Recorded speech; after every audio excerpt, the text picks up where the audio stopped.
Kamusta mga kamarites? May aircon na ba ang lahat? Uy, sana all na lang talaga sa may mga bagong aircon dyan na nagpabudol nung pumunta lang ng mall. Hanggang ngayon kasi talaga napakainit pa rin. Mas okay pa nga atang gumastos ng pang aircon kaysa magbayad ng bill sa ospital, no? Nakita nyo nga sa intro ko, talagang uminom muna ako ng tubig kasi napakainit. Kaya kayo rin mga kamarites ha, stay hydrated. Inom lang kayo ng tubig palagi, lalo na kung nasa labas kayo ng bahay. At for today's video nga, iwas muna tayo sa mga sabaw-sabaw at tayo'y maggisa at magprito lamang. Simple lang naman itong lulutuin ko at alam ko na marunong na kayo nito. I-share ko lang sa inyo yung gamit kong breading kapag nagpiprito ako. Tasty boy yan, tapos garlic yung flavor. Naku Marites, sinasabi ko talaga sa iyo, napakasarap ng tasty boy, lalo tong garlic flavor at talagang kalasa niya yung isang brand. Muntik ko pa nga makalimutan na hiwaan itong pork chop natin, buti na lang meron akong gunting. Kung hindi, talaga may hirapan tayong pantayin yung lutong magkabila. Ang sunod naman nating lulutuin ay itong ginisang ampalaya para sa mga taong bitter dyan hanggang ngayon. Charis! Binabad ko nga muna pala itong nabili nating nakahiwa ng ampalaya sa madaming asin. Matapos sa mga 10 hanggang 15 minuto, pwede na natin itong simulang pigain. Pigain lang natin to hanggang sa lumabas yung katas at mabawasan yung pagkapait ng ampalaya. Napaka-importante ng step na to mga kamarites ha. Tsaga-tsaga lang hanggang sa may makuha na tayong katas kagaya nito oh. Lumambot na rin itong gulay natin. Palatandaan niya na pwede na natin itong banlawan nang maalis yung asin. Pareho nga pala yung gagamitin nating kawali sa pinagprituhan natin kanina at sa pagigisa natin. Gisahin lang natin ng mabuti itong bawang at sibuyas hanggang sa mamula yung bawang, tapos tsaka tayo maglagay ng kamatis. Ginigisa ko nga rin palang maigi itong kamatis hanggang sa mapaiga na natin.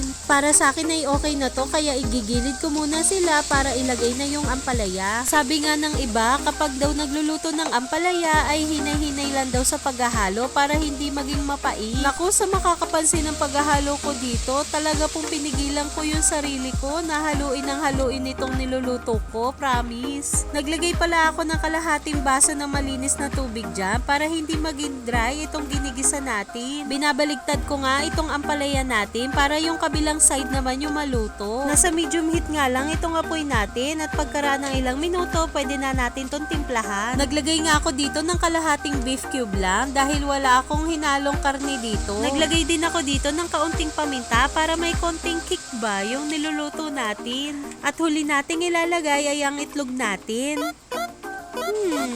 Teka lang, parang hindi maganda pakinggan yun na. Babaliktarin na lang natin to nang maluto yung itlog na nilagay natin. At eto na, luto na ang ating ginisang ampalaya. Ayun lang, bye!